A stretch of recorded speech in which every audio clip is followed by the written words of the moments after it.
Big boss ಯಾಕೆ? ಕೆಚ್ಚೆದೆ ಹೋರಾಟಗಾರ್ತಿಯಾಗಿ ಕಿಚ್ಚೆದೆಯ ಕಿಚ್ಚನ ಜೊತೆಗೆ ಆಟ ಆಡೋದಕ್ಕೆ ಬಿಗ್ ಬಾಸ್ ಅನ್ನು ನಾನು ಆಯ್ಕೆ ಮಾಡ್ಕೊಂಡಿದ್ದೀನಿ. ಹಠ ಬಿಟ್ರೆ ಒಳ್ಳೆ ಬೇಕು. I should be the win. ಈ ತರ ತಪ್ಪಾಗಿ ಬರ್ಕೊಟ್ಟವ್ರದ್ದು ತಪ್ಪು ಅಥವಾ ಬರೆಸ್ತವ್ರದ್ದು ತಪ್ಪು. ಇವ್ರ ಜೊತೆ ನಾನು ಜಗಳ ಮಾಡ್ಕೊಂಡು ಒಂದು ವಾರ ನನ್ನ ಮನೇಲಿ ಉಳಿತೀನಿ. ಒಂಥರ ತುಂಬಾ ಕಷ್ಟ ಆಯ್ತು, ಇಷ್ಟನೂ ಆಯ್ತು. ಎರಡೂ ಮಿಕ್ಸ್ಡ್. ಇದು ಛಲಗಾರ್ತಿ ಅಶ್ವಿನಿ ಅಂತ ಬರ್ಕೊಡೋದು ಗಿಲ್ಲಿ ಅವರು. ಇಡೀ ಮನೆ ವರ್ಸಸ್ ಅಶ್ವಿನಿ. ನಾನು ಇಲ್ಲದೆ ಇರುವಾಗ ಧ್ರುವಂತ್ ಅವರು ಜಾನ್ವಿಗೆ ಏನೋ ಹೇಳಿರ್ತಾರೆ, ಸ್ಪೆಲ್ಲಿಂಗ್ ಮಿಸ್ಟೇಕ್ ಮಾಡಿದ್ದಾರೆ ಬರೆಯೋದ್ರಲ್ಲಿ ಅಂತ. ನನಗೆ ಬರೆಯಕ್ಕೆ ಬರಲ್ಲ. AC ಕ್ಯಾರವಾನು ನಾನು ನೋಡಿದ್ದೀನಿ, ಕೆಳಗಡೆ ಕೂತ್ಕೊಂಡು ಚಿತ್ರಾನ್ನೂ ನಾನು ತಿಂತೀನಿ. ರಕ್ಷಿತಾ ನಾವು ಯಾವತ್ತೂ ಹೋಗೋರ್ನ ಕೇಳಿಲ್ಲ ನೀವು ಯಾವ ಜಾತಿ, ಯಾವ ಧರ್ಮ, ಯಾವ ಭಾಷೆ. ಇವತ್ತಿಗೂ ನನಗೆ ಅದ್ರ ಮೇಲೆ ಕೇಸ್ ಇದೆ. ಇವತ್ತು ನಾನು ಕೇಸ್ಗೆ ಹೋಗ್ಬೇಕು. A1 ನನ್ನದು. ಧ್ರುವಂತ್ ಮುದ್ದಿನ ಅಣ್ಣ. ಹೌದು ಸ್ವಾಮಿ, ಹೌದು ಸ್ವಾಮಿ,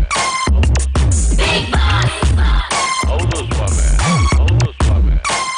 ನಮಸ್ತೆ, ನೀವು ನೋಡ್ತಾ ಇದ್ದೀರಾ ಫಿಲ್ಮ್ ಬೀಟ್ ಕನ್ನಡ. ನಾನು Yashwanth. Bigg Boss season 12 grand finale ಮುಕ್ತಾಯ ಆಯಿತು. ಸೊ ಒಬ್ಬೊಬ್ಬರಾಗೆ ಹೊರಗಡೆ ಬಂದಮೇಲೆ ನನ್ನ ಕೆಲಸ ಇರುವಂಥದ್ದು ಅವ್ರಿಗೆ ಫಸ್ಟು ಮಾತಾಡಿಸ್ಬೇಕು ಅಂತ.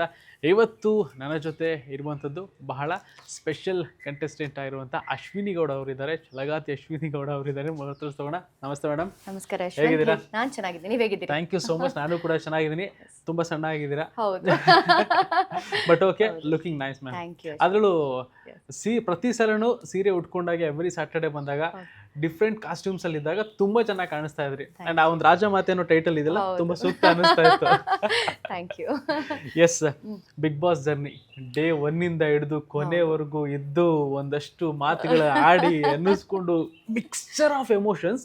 ಒಂದ್ಸರಿ ತಿರುಗಿ ನೋಡಿದ್ರೆ ನಾನು ಹಿಂಗ್ ಮಾಡಿದ್ನ ಅಂತ ಒಂದ್ಸರಿ ಅನ್ಸಿರುತ್ತೆ BT ನೋಡಿದಾಗ.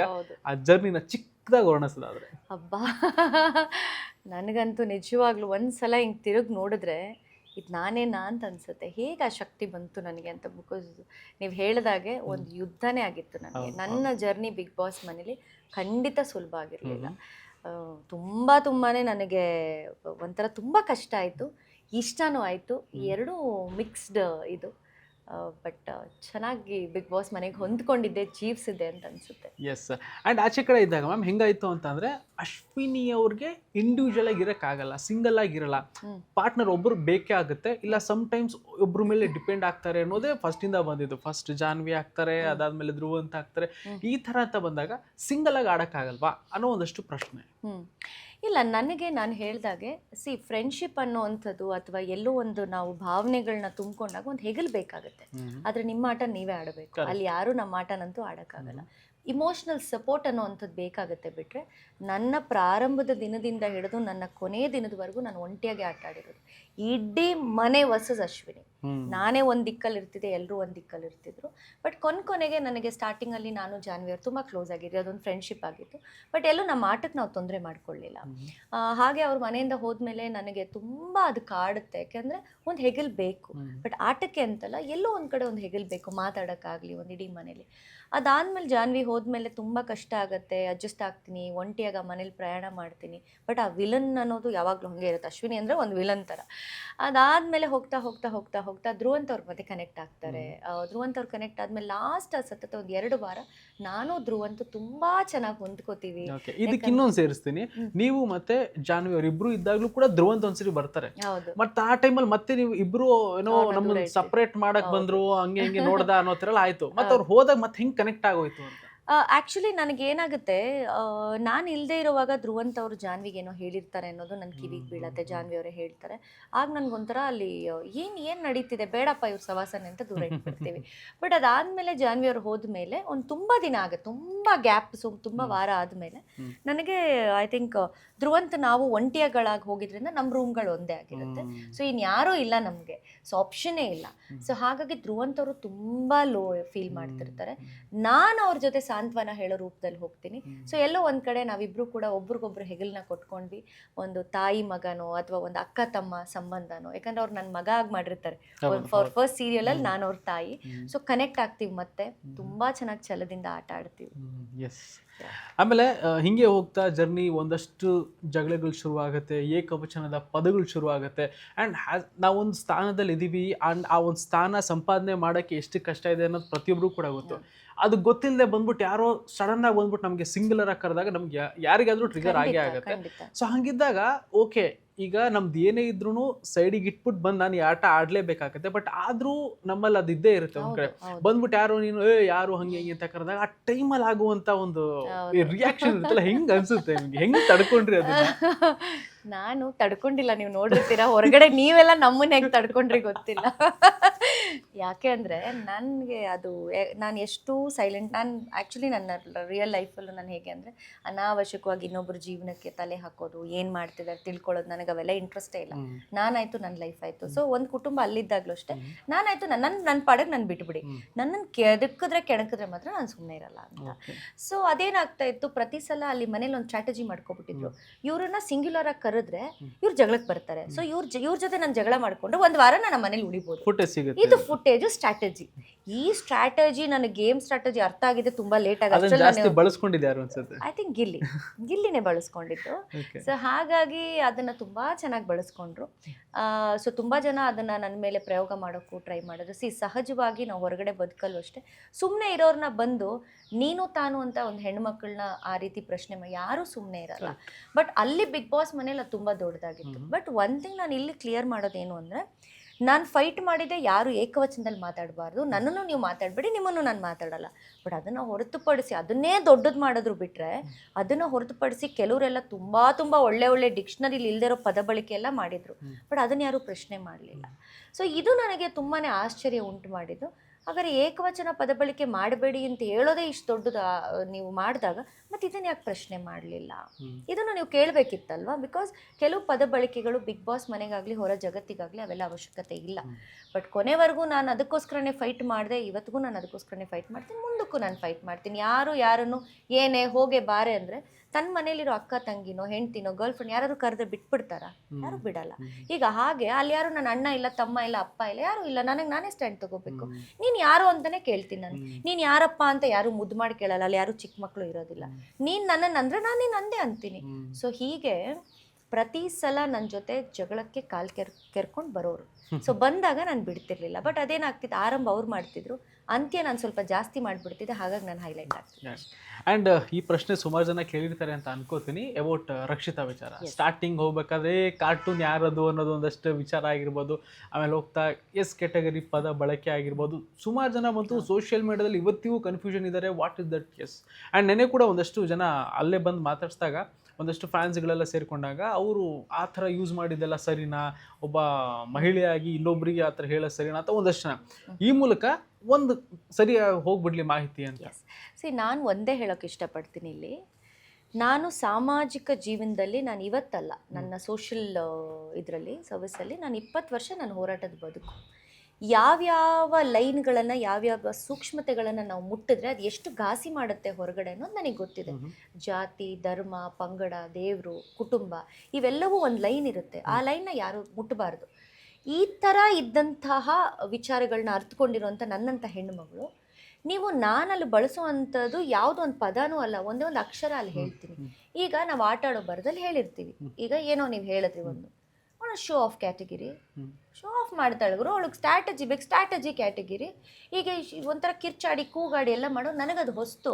ಇದೊಂದು ಶೌಟಿಂಗ್ ಕ್ಯಾಟಗಿರಿ, ಇಲ್ಲ ಇದೊಂದು ಸಿಲ್ಲಿ ಕ್ಯಾಟಗಿರಿ. ನೀವು ಅದನ್ನು ತಗೊಳ್ಳೋದು ಬಿಟ್ಟು ನೀವು ಇದನ್ನು ಸಂಪೂರ್ಣವಾಗಿ ನಿಮಗೆ ಹೆಂಗೆ ಬೇಕು ಹಿಂದೆ ಮುಂದೆ ರೆಕ್ಕೆ ಪುಕ್ಕಗಳನ್ನ ಇಟ್ಕೊಂಡು ನೀವು ಸೇರಿಸ್ಕೋತೀರಾ ಅಂದರೆ, ಈಗ ರಕ್ಷಿತಾ ಮನೆಯೊಳಗಡೆ ಬರುವಾಗ ಅವ್ರು ನನ್ನ ಹತ್ರ ಬಂದು ಪರಿಚಯ ಮಾಡ್ಕೋತಾರೆ. ಹಾಯ್ ಮ್ಯಾಮ್, ನಾನು ರಕ್ಷಿತಾ ಶೆಟ್ಟಿ ಅಂತ ಹೇಳ್ತಾರೆ, ನಾನು ಅಶ್ವಿನಿ ಗೌಡ ಅಂತ ಗೊತ್ತು. ಯಾವ್ಯಾವ ಪಂಗಡಕ್ಕೆ ಸೇರ್ತಾರೆ, ಯಾವ್ಯಾವುದಕ್ಕೂ ನಮಗೆ ಅರಿವು ಸ್ವಲ್ಪನಾದರೂ ನಮಗಿರುತ್ತೆ. ಬಟ್ ನೀವು ಅದನ್ನು ಇಟ್ಕೊಂಡು ಬೇರೆನೇ ಒಂದು ಕಾರ್ಡ್ ಪ್ಲೇ ಮಾಡ್ತೀರಾ, ನಿಮ್ಮ ಬೇಳೆ ನೀವು ಬೇಯಿಸ್ಕೊತೀರಾ, ನನ್ನ ವ್ಯಕ್ತಿತ್ವ ನೀವು ಕೆಳಗಿಡ್ತೀರಾ ಅಂದರೆ ಅಲ್ಲಿ ನನ್ನ ವ್ಯಕ್ತಿತ್ವ ತೋರಿಸಲ್ಲ. ನೀವೆಷ್ಟು ಸಿಲ್ಲಿ ಆಗಿದ್ರಿ, ನೀವೆಷ್ಟು ಶೋ ಆಫ್ ಮಾಡ್ತೀರಿ, ನೀವೆಷ್ಟು ಸ್ಟ್ರಾಟಜಿ ಮಾಡೋದಕ್ಕೋಸ್ಕರ ಈ ಕ್ಯಾಟಗರಿಗಳನ್ನ ಮಧ್ಯಕ್ಕೆ ತಂದಿದ್ದೀರಿ ಅಂತ ಹೇಳಿ ಇಲ್ಲಿ ಗೊತ್ತಾಗುತ್ತೆ.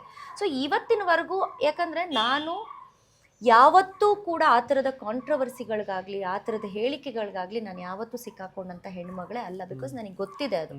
ಆಮೇಲೆ ಸುಮ್ಮನೆ ಅನಾವಶ್ಯಕವಾಗಿ ಹೋಗಿ ಮೀಡಿಯಾದಲ್ಲಿ ಕೂತ್ಕೊಳ್ಳೋದು, ಏನೋ ಲೈವ್ ಬರೋದು, ಮಾತಾಡೋದು, ಇವೆಲ್ಲ ಈ ಥರ ಚಾಳಿಗಳು ನನಗಿಲ್ಲ. ಈ ಏನು ಹೇಳ್ತಾರೆ, ಈ ಏನು ಅಟೆನ್ಷನ್ ಸೀಕಿಂಗ್ ಗಿಮಿಕ್ಸು, ಇವೆಲ್ಲ ನಮಗೆ ಅವಶ್ಯಕತೆ ಇಲ್ಲ. ಬಟ್ ನಮ್ಮ ಹೆಸರನ್ನ ಇಟ್ಕೊಂಡು ನಮ್ಮ ವ್ಯಕ್ತಿತ್ವನ ಇಟ್ಕೊಂಡು ಇನ್ನೊಬ್ಬರು ಅದನ್ನು ಬೇರೆ ರೀತಿ ಮೈಲೇಜ್ ತಗೋತಾರೆ ಅಂದಾಗ ಸ್ವಲ್ಪ ಅವ್ರಿಗೊಂದು ಕಾಮನ್ ಸೆನ್ಸ್ ಇರಬೇಕು. ಯಾವುದಕ್ಕೂ ಯಾವುದೋ ಬಣ್ಣ ಕಟ್ಟಿ ಹೇಳಬಾರ್ದು. ರಕ್ಷಿತಾ ಶೆಟ್ಟಿ ಅನ್ನೋವಂಥದ್ದು ನನಗೆ ಗೊತ್ತಿದೆ.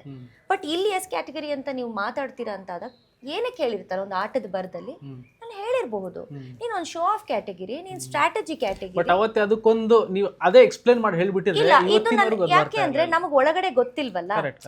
ಈಗ ಏನಾಗುತ್ತೆ, ನಾವ್ ಹೇಳೋವಾಗ, ಈಗ ಏನೋ ಒಂದ್ ಮಾತಾಡುವಾಗ ನಮ್ಗೆ ಹೊರಗಡೆ ಇದು ಹಿಂಗ ಆಗಿದೆ ಅಂತ ಗೊತ್ತಿಲ್ವಲ್ಲ. ಈ ರೀತಿ ನನಗಾಗಿದೆ ಅಂದ್ರೆ ಅದು ಏನು, ನಾನು ಕಂಪ್ಲೀಟ್ ಆಗಿ ಅದನ್ನ ನಾನು ಏನ್ ಅನ್ಕೊಂಡಿದ್ದೆ ಅಂತ ನಾನು ಹೇಳ್ಬೋದಾಗಿತ್ತು. ಈಗ ನಾನು ಅನ್ಕೊಂಡಿದ್ದು ನೀವು ಮಾತಾಡೋದು ಅವಶ್ಯಕತೆ ಇಲ್ಲಪ್ಪ ಇವ್ರಿಗೆ, ವೆರಿ ಸಿಲಿ ಕ್ಯಾಟಗಿರಿ, ಈಗ ಹೇಳ್ಬೋದು ನಾವು ಅದೆಲ್ಲ. ಬಟ್ ಇದನ್ನ ನೀವು ಇಟ್ಕೊಂಡು ಏನೇನೋ ಮ್ಯಾನಿಪುಲೇಟ್ ಮಾಡ್ತೀರಾ, ಏನೇನೋ ಹೇಳ್ತೀರಾ ಅಂತ ಆದಾಗ ನಾನು ಹೊರಗಡೆ ಬಂದು ನೋಡಿದಾಗ ನಂಗೆ ತುಂಬಾ ಹರ್ಟ್ ಆಯ್ತು ಅದು ವಿಷಯ. ಏನಕ್ಕೆ ಜಾತಿ, ಧರ್ಮ, ಪಂಗಡ ಇವೆಲ್ಲ ನೀವು ತಂದು ಒಂದು ಆಟದಲ್ಲಿ ಒಂದು ರಾಜಕೀಯ ನೀವು ಬೆರೆಸ್ತೀರಾ ಅಂತಂದರೆ ನಿಮ್ಮಷ್ಟು ಕೀಳು ಮನಸ್ಥಿತಿ ನಾನು it's very difficult to digest. ಇನ್ನು ಗಿಲ್ಲಿ ಬಗ್ಗೆ ಹೇಳೋದಾದರೆ ಫಸ್ಟ್ ಡೇ ಒನ್ನಿಂದ ಹಿಡಿದು ಲಾಸ್ಟ್ವರೆಗೂ ಲಾಸ್ಟ್ವರೆಗೂ ಬಂದಾಗಲೂ ನಿಮ್ಮ ಅವರ ಒಂದು ಮಾತುಗಳು ಇದ್ದೇ ಇತ್ತು. ಅವರು ಸುಮ್ಮನೆ ನೀವು ಸೈಲೆಂಟಾಗಿ ಕೂತ್ರು ಅವ್ರು ಅಲ್ಲಿಂದ ಒಂದು ಮಾತಾಡೋದು, ನಿಮಗೆ ಟ್ರಿಗರ್ ಮಾಡೋದು, ಹೆಂಗಿತ್ತು ನಿಮ್ಮ ಅವರ ಒಂದು ಕಾಂಬಿನೇಷನ್? ಒಂದ್ ಕಡೆ ಅತ್ತೆ ಮಗಳು ಅಂತಾರೆ, ಅತ್ತೆ ಮಗಳಿಗೆ ರೇಗ್ಸೋದಲ್ಲೂ ಇನ್ನೂ ಒಂದಷ್ಟು ಮಾತುಕತೆಗಳೆಲ್ಲ ಆಗುತ್ತೆ, ಟ್ರಿಗರ್ ಮಾಡ್ತಾರೆ. ಇಲ್ಲ, ಗಿಲ್ಲಿ ತುಂಬ ಚೆನ್ನಾಗಿ ಬಿಗ್ ಬಾಸ್ ಆಟವನ್ನು ತುಂಬ ಚೆನ್ನಾಗಿ ಹೊರಗಡೆಯಿಂದ ನೋಡ್ಕೊಂಬಂದಿದ್ರು. ಈಗ ನಾನು ಹೇಳ್ತೀನಲ್ಲ, ಒಂದು ಚದುರಂಗದ ಆಟ ಆ್ಯಕ್ಚುಲಿ. ಆ ಚದುರಂಗದ ಆಟದಲ್ಲಿ ರಾಜ ರಾಣಿ ಏನೇನೋ ಇರ್ತಾವಲ್ಲ, ಏನದು ಮಂತ್ರಿ ತಂತ್ರಿ ಏನೇನೋ ಹೇಳ್ತಾರೆ ಇವೆಲ್ಲ, ಬಟ್ ಕುತಂತ್ರಿ ಅಂತಲೂ ಕೆಲವ್ರು ಇರ್ತಾರೆ. ಅಂದರೆ ನೀನು ಆಟನ ಆಡೋಕ್ಕೆ ಅಂತ ನಾವು ಬಂದಿದ್ದೀವಿ, ಬಟ್ ಆಟನ ಹಾಳು ಮಾಡೋಕ್ಕೆ ಅಂತ ಕೆಲವ್ರು ಬಂದಿರ್ತಾರೆ. ಸೊ ಆ ಗೇಮ್ ಸ್ಟ್ರಾಟಜಿ ಇಟ್ಕೊಂಡು ಬಂದಿದ್ರು ಅವರು. ಯಾಕೆಂತಂದರೆ ಅವ್ರು ಎಲ್ಲೂ ಟಾಸ್ಕ್ಗಳು ಆಟ ಆಡಲಿಲ್ಲ, ಅವ್ರು ಎಲ್ಲೂ ಕೂಡ ಏನು ಅವರು ಆ್ಯಕ್ಚುಲಿ ಗಿಲ್ಲಿ ವ್ಯಕ್ತಿತ್ವ ಏನು ಅಂತಲೇ ನನಗೆ ಇಲ್ಲಿವರೆಗೂ ಗೊತ್ತಿಲ್ಲ. ಇಡೀ ಮನೇಲಿ ಗಿಲ್ಲಿ ಅವ್ರನ್ನ ತೋರಿಸ್ಕೊಂಡಿದ್ದಾರೆ ಅಂದರೆ ಅಶ್ವಿನಿ ಅವ್ರ ಜೊತೆ ಜಗಳ ಆಡಿ, ಇಲ್ಲ ಅಶ್ವಿನಿ ಅವ್ರನ್ನ ಕೆಳಗಿಟ್ಟು ಮಾತಾಡಿ, ಇಲ್ಲಾಂದರೆ ಗಿಲ್ಲಿ ಎಲ್ಲಿ ತೋರಿಸಿ ಸ್ವಲ್ಪ ನನಗೆ ಗಿಲ್ಲಿ ವ್ಯಕ್ತಿತ್ವ ಏನು ತೋರಿಸಿ. ಸೊ ಹಾಗಾಗಿ ತುಂಬ ಸ್ಟ್ರಾಟಜಿ ಕಾರ್ಡ್ಗಳನ್ನ ಅವರು ಬಳಕೆ ಮಾಡ್ಕೊಂಬರ್ತಾರೆ. ಮತ್ತು ನನ್ನನ್ನು ಎಲ್ಲಿ ಟ್ರಿಗರ್ ಮಾಡಿದಾಗ ಜಗಳ ಆಗುತ್ತೆ ಅನ್ನೋ ತುಂಬ ಚೆನ್ನಾಗಿ ಅರ್ಥಕೋತಾರೆ. ಆಮೇಲೆ ನಾನು ಮನೇಲಿ ಕ್ಯಾಪ್ಟನ್ ಆಗಲೇಬಾರ್ದು ಅಂತ ನಿರಂತರವಾಗಿ ಸತತವಾಗಿ ಅವ್ರ ಪ್ರಯತ್ನ ತುಂಬಾ ಇತ್ತು. ಮತ್ತು ನನ್ನ ಆಟಗಳನ್ನ ಸರಿಯಾಗಿ ಆಡದೇ ಇರೋ ರೀತಿಲೆಲ್ಲ ನನ್ನನ್ನು ಒಂಥರ ಮೈಂಡ್ ಡೈವರ್ಟ್ ಮಾಡೋದು, ಇದೆಲ್ಲ ತುಂಬ ಮಾಡ್ತಾಯಿದ್ರು. ಸೊ ಅವ್ರ ಆಟನ ತುಂಬ ಚೆನ್ನಾಗಿ ನೋಡಿಕೊಂಡು ಹೀಗೆ ಮಾಡಿದ್ರೆ ಹೀಗೆ ವರ್ಕ್ ಆಗುತ್ತೆ ಅಂತ ಒಂದು ಪ್ಯಾಟರ್ನ್ ಹಾಕ್ಕೊಂಡು ಬಂದಿದ್ರು ಅವರು. ನಿಮ್ಮ ಅವರ ಒಂದು ಜಗಳ ನನಗೂ ಅದನ್ನು ಕಂಟ್ರೋಲ್ ಮಾಡೋಕ್ಕಾಗಲಿಲ್ಲ, ಅವ್ರಿಗೂ ಒಂದು ಕಂಟ್ರೋಲ್ ಮಾಡೋಕ್ಕಾಗಲಿಲ್ಲ, ತುಂಬ ಮೀರ್ ಹೋಗ್ಬಿಡ್ತು ಅಂತಂದರೆ ಯಾವ ಟೈಮ್ ಅನ್ಸುತ್ತೆ? ಯಾರ ಜಗಳ? ನಿಮ್ಮ ಗಿಲ್ಲಿ ನಡುವೆ. ಆ್ಯಕ್ಚುಲಿ ನಾನು ತುಂಬ ಪ್ರಯತ್ನ ಮಾಡಿದ್ದೀನಿ, ನೀವು ನೋಡಿರ್ಬೋದು. ನನಗೆ ಆ್ಯಕ್ಚುಲಿ ಇವ್ರು ಇದನ್ನ ಸ್ಟ್ರಾಟಜಿಯಾಗಿ ಬಳಸ್ಕೋತಿದ್ದಾರೆ ಅಂತ ಅರ್ಥ ಆಗೋಷ್ಟರಲ್ಲಿ ತುಂಬ ಲೇಟ್ ಆಗೋಗಿತ್ತು. ನನಗೆ ಆ್ಯಕ್ಚುಲಿ ಯಾಕೆ ಇಲ್ಲಿ ನಾನು ಚೆನ್ನಾಗೇ ಇದ್ದೀನಲ್ಲ, ಯಾಕೆ ಒಂದು ಸುಮ್ಮನೆ ನನ್ನನ್ನು ಕೆಣಕ್ತಾನೆ, ಸುಮ್ಮನೆ ರೇಗಿಸ್ತಾನೆ, ಸುಮ್ಮನೆ ಟಾಂಟ್ ಕೊಡ್ತಾನೆ, ಯಾಕೆ ಹೀಗೆ ಮಾಡ್ತಿದ್ದಾನೆ ಅಂತ ನಿರಂತರವಾಗಿ ನನ್ನ ಪ್ರಯತ್ನ ಇತ್ತು. ಬೇಡ ಆ ರೀತಿ ಯಾಕೆ ಮಾಡ್ಕೋಬೇಕು ಗಿಲ್ಲಿ, ಆರಾಮಾಗಿರು ಗಿಲ್ಲಿ ಅಂತ. ಬಟ್ ಗಿಲ್ಲಿ ಅದನ್ನು ಮಾಡಲಿಲ್ಲ. ಯಾಕೆಂದರೆ ಅವನಿಗೆ ಗೊತ್ತಿತ್ತು, ಬಂದು ಒಂದು ವಾರಕ್ಕೆ ಅವ್ನು ಇಡೀ ಮನೇನ ಸ್ಟಡಿ ಮಾಡಿರ್ತಾನೆ. ಇಡೀ ಮನೆಯಲ್ಲಿ ಯಾರು ಸ್ಟ್ರಾಂಗು, ಯಾರ ಮನಸ್ಥಿತಿ ಏನು, ಹೇಗೆ ಆಡ್ತಾರೆ ಇವೆಲ್ಲವೂ ತುಂಬ ಯಾಕಂದರೆ ಅವ್ನು ಮಲಗಿದಾಗ ಮಾತ್ರ ಅವ್ನ ಪಾತ್ರದಿಂದ ಹೊರಗಡೆ ಇರ್ತಾ ಇದ್ದಿದ್ದು. ಇಲ್ಲ, ಕಂಪ್ಲೀಟ್ಲಿ ಅವ್ನು ಪ್ಲ್ಯಾಂಡಾಗೆ ಬಂದಿದ್ದ. ಕಂಪ್ಲೀಟ್ಲಿ ಅವ್ನು ಹಾಕೋ ಒಂದು ಬನಿಯನಿಂದ ಹಿಡಿದು ಅವ್ನು ಹಾಕೋ ಒಂದು ಶಾರ್ಟ್ಸಿಂದ ಹಿಡಿದು. ಅಂದರೆ ಕೆಲವ್ರು ಹೇಳ್ತಾರೆ ಎಷ್ಟು ದಿನ ಪಾತ್ರ ಮಾಡ್ಬೋದು, ಎಷ್ಟು ದಿನ ಮಾಸ್ಕ್ ಹಾಕೊಂಡು ಬದುಕ್ಬೋದು, ಇಷ್ಟು ಕ್ಯಾಮ್ರಾಗಳ ಮಧ್ಯೆ ರಿವೀಲ್ ಆಗಲೇಬೇಕಲ್ವಾ ಅಂತ, ಅಷ್ಟು ದಿನಗಳ ಕಾಲ ಹಿಂಗೆ ಇರ್ತಾರೆ. ನಾನು ಹೇಳೋದು ಇಷ್ಟೇ, ಒಬ್ಬ ಮನುಷ್ಯ ನಾನು ಹೀಗೆ ಇರ್ತೀನಿ ಅಂತ ಬಂದಾಗ ಹಾಗೆ ಇರೋಕ್ಕೆ ಸಾಧ್ಯ. ಫಿಕ್ಸ್ ಆಗ್ಬಹುದಾ? ಫಿಕ್ಸ್ ಖಂಡಿತವಾಗಿ ಆ ಮನೇಲಿ ವರ್ಕ್ ಆಗುತ್ತಾ? ಯಾಕೆಂದ್ರೆ ಅವ್ರು ಎಲ್ಲರೂ ಸ್ಟಡಿ ಮಾಡಿರ್ತಾರೆ. ಇವ್ರ ಲೂಪ್ ಹೋಲ್ ಇದು, ಇವ್ರ ಸ್ಟ್ರಾಟಜಿ ಇದು, ಇವ್ರದ್ದು ಇದು ಅಂತ ತುಂಬಾ ಚೆನ್ನಾಗಿ ನೀವು ಓದ್ಕೊಂಡಾಗ ಇಲ್ಲಿಂದ ಇವ್ರನ್ನ ಎತ್ತಬೇಕು, ಫಸ್ಟ್ ಇಲ್ಲಿಂದ ಹೋಗ್ಬೇಕು, ಇಲ್ಲಿಂದ ಇದೆಲ್ಲ ತುಂಬ ಪ್ಲಾನಿಂಗ್ ನಡೀತಾ ಇರುತ್ತೆ. ಸೊ ಅವ್ರು ತುಂಬ ಚೆನ್ನಾಗಿ ಗಮನಿಸಿರ್ತಾರೆ ಅದನ್ನೆಲ್ಲ. ಆಮೇಲೆ ಹಿಂದೆ ಕೆಲವು ಕಂಟೆಸ್ಟೆಂಟ್ಗಳೆಲ್ಲನೂ ಈ ಬನಿಯನ್ನು ಇದು ಎಲ್ಲ ಹಾಕೊಂಡು ಬಂದು ಗೆದ್ದಿರೋ ಅಂಥವ್ರು ಇರ್ತಾರೆ, ಮತ್ತು ಚಪಟ ಅಂತ ಮಾತಾಡಿರೋರು ಇರ್ತಾರೆ. ಇವ್ರು ಎಲ್ರದ್ದು ಮಿಕ್ಸ್ ಒಂಥರ. ಸೊ ನೀವು ಎಲ್ಲ ಕ್ಯಾರೆಕ್ಟರ್ಸು ಅವರಲ್ಲಿ ಕಾಣ್ಬೋದು. ಅದನ್ನು ಒಂದು ಇದರಲ್ಲಿ ತುರುಕ್ಬಿಟ್ಟು ಅವರು ಬಿಗ್ ಬಾಸ್ ಸೀಸನ್ 12ರಲ್ಲಿ ಆಟ ಆಡ್ತಾರೆ. ಆಮೇಲೆ ಇನ್ನೊಂದೇನು ಅಂತ ಅಂದರೆ, ಈಗ ಹೆಂಗೆ ವರ್ಕ್ ಆಗುತ್ತೆ ಕೆಲವೊಂದು ಅಂತ ಅಂದರೆ, ಈಗ ಹೇಳಿದ್ರಿ ಈ ಥರ ಅಂತ ವರ್ಕ್ ಆದಾಗ ಸಮ್ಟೈಮ್ಸ್ ಹೆಂಗಾಗುತ್ತೆ, ಕೆಲವೊಂದು ಪಾಯಿಂಟ್ ಇರುತ್ತೆ, ಯಾವುದೋ ಒಂದು ಎಮೋಷನಲ್, ಯಾವುದೋ ಒಂದು ಲೆಟ್ರ್ ಬಂದಾಗ, ಇಲ್ಲ ನಮ್ಮೂರು ಯಾರೋ ಬಂದಾಗ ಆಟೋಮೆಟಿಕ್ ಆಗಿ ಕಣ್ಣೀರು ಬಂದ್ಬಿಡುತ್ತೆ. ಇದವರು ಗಿಲ್ಲಿ ಮನೇಲಿ ಹತ್ತಿದ್ದೇ ಇಲ್ಲ, ಎಮೋಷನ್ ಮಾಡ್ಕೊಂಡಿದ್ದೇ ಇಲ್ಲ. ಆ್ಯಂಡ್ ಜಾನ್ವಿ ಅವರು ಬಂದಾಗಲೂ ಕೇಳಿದಾಗ ಅವ್ರು ಹೇಳ್ತಾ ಇದ್ರು, ಅವ್ರು ಯಾರೋ ಊರವ್ರು ಯಾರೋ ತಾತ ಸತ್ತೋಗ್ಬೇಕಾದ್ರೂ, ಅದನ್ನ ಅಜ್ಜಿ ಸತ್ತೋಗ್ಬೇಕಾದ್ರೂ ಒಂದು ಕ್ವಾರ್ಟರ್ ಕೊಟ್ಟಾದ್ಮೇಲೆ ಅದನ್ನು ನಗ್ತಾ ಹೇಳಿದ್ರು ಅನ್ನೋದೆಲ್ಲ ಹೇಳಿದ್ರು. ಯಾಕೆ ಈಗ ಒಂದು ಎಮೋಷನ್ ಅನ್ನೋದಿಲ್ವಾ ಗಿಲ್ಲಿ, ನೀವು ನೋಡ್ಲಿಲ್ವಾ ಅಂತ? ಇದರ ಕಣ್ಣೀರು ಹಾಕಿದ್ ನೋಡಿಲ್ಲ. ಇಲ್ಲ, ಗಿಲ್ಲಿ ನಾನು ಆ್ಯಕ್ಚುಲಿ ಹೇಳ್ತೀನಲ್ಲ ನಿಮಗೆ, ಅವನಲ್ಲಿ ಏನೇ ಮಾಡಿದ್ರು, ಏನೇ ವಿಚಾರ ಆಗ್ಬೋದು, ನನ್ನ ಜೊತೆ ಜಗಳ ಆಗ್ಬೋದು ಅಥವಾ ಇನ್ನೊಬ್ಬ ವ್ಯಕ್ತಿ ಜೊತೆ ಅವ್ರು ಇದ್ದಂಥದ್ದಾಗ್ಬೋದು ಅಥವಾ ರಕ್ಷಿತನ ಜೊತೆ ಇದ್ದಂಥದ್ದಾಗ್ಬೋದು. ಯಾಕಂದರೆ ಕೆಲವು ಹೆಣ್ಮಕ್ಳ ಬಗ್ಗೆ ನಾವು ಮಾತಾಡುವಾಗ ತುಂಬ ಅದ್ರ ಬಗ್ಗೆ ಸೂಕ್ಷ್ಮತೆಯಿಂದ ಮಾತಾಡಬೇಕಾಗತ್ತೆ. ಬಟ್ ಅಲ್ಲಿ ಗಿಲ್ಲಿ ಇದ್ದಿದ್ದು ಎಲ್ಲವೂ ನನಗನ್ಸೋದು ಸ್ಟ್ರಾಟಜಿನೇ, ಒಂದು ಗೇಮ್ ಪ್ಲ್ಯಾನಿಂಗೇ ಅದು. ಸೊ ಅವ್ರಿಗೆ ಗೊತ್ತಿತ್ತು ಹೀಗೆ ಇರ್ಬೇಕು ಹೀಗೆ ಇರ್ಬೇಕು ಹೀಗೆ ಇರ್ಬೇಕು ಹೀಗೆ ಇರಬೇಕು ಅನ್ನೋದು ತುಂಬ ಚೆನ್ನಾಗಿ ಅವ್ರು ತಿಳ್ಕೊಂಡು ಬಂದಿದ್ರು. ಸೊ ಅವ್ರು ಹಾಗೆ ಅದನ್ನು ಪ್ಲೇ ಮಾಡ್ತಾ ಬಂದರು. ಸೊ ಅದನ್ನು ಹೊರತುಪಡಿಸಿ ಗಿಲ್ಲಿ ನನಗೆ ಆ್ಯಕ್ಚುಲಿ ನಾನು ಎಷ್ಟೊಂದು ಸಲ ಅನ್ಕೋತಾ ಇದ್ದೆ ಗಿಲ್ಲಿ ಇದು ಯಾಕೋ, ಬಟ್ ಇಲ್ಲ. ಯಾಕಂದರೆ ಅವರು ಎಂಥ ವ್ಯಕ್ತಿನೇ ಆಗಲಿ ಒಂದು ಪಾಯಿಂಟಲ್ಲಿ ನಮ್ಗೆ ಅನಿಸುತ್ತೆ ನಾವು ಲೋನ್ಲಿ ಅಂತ ಅನ್ಸುತ್ತಾ ಮನೇಲಿ, ನಾನು ಒಂಟಿ ಆಗ್ತಿದ್ದೀನಿ ಅಂತ ಅನ್ಸುತ್ತಾ ಮನೇಲಿ, ನಂಗೆ ಒಂದು ಹೆಗಲ್ಬೇಕು, ಒಂದು ಪ್ರೀತಿ ಬೇಕು, ಒಂದು ಮುದ್ದು, ಎಲ್ಲವೂ ಅನಿಸುತ್ತೆ. ಬಟ್ ಎಲ್ಲೂ ನಾನು ಒಂದೇ ಪ್ಯಾಟರ್ನ್ ನೋಡ್ಕೊಂಬಂದೆ ಬಿಟ್ಟರೆ ನನಗೆ ಗಿಲ್ಲಿಯ ಇದು ಗೊತ್ತೇ ಆಗಲಿಲ್ಲ. ಇಲ್ಲಿವರೆಗೆ ಒಂದು ತೊಟ್ಟು ಕಣ್ಣೀರು ಬರಲಿಲ್ಲ ಗಿಲ್ಲಿ ಕಣ್ಣಲ್ಲಿ.